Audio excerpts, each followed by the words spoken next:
acara pembukaan fokus group discussion tentang standarisasi alat ukur, takar, timbang, dan perlengkapannya dan barang dalam keadaan terbungkus, serta regulasi unit meteorologi legal pada hari 18 Oktober 2022. Segera kita mulai.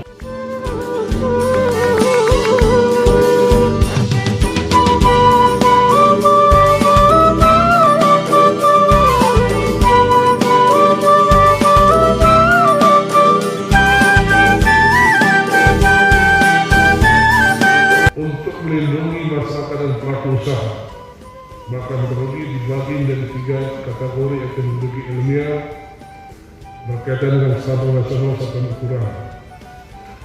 Meteorologi legal berkaitan dengan alat ukur, takar, timbang, dan perlengkapannya dengan kewajiban tera dan tera ulang. Salah satu faktor penting untuk kemajuan suatu negara adalah pertumbuhan ekonominya, namun terdapat penghambat yang besar untuk peningkatan perdagangan antar negara.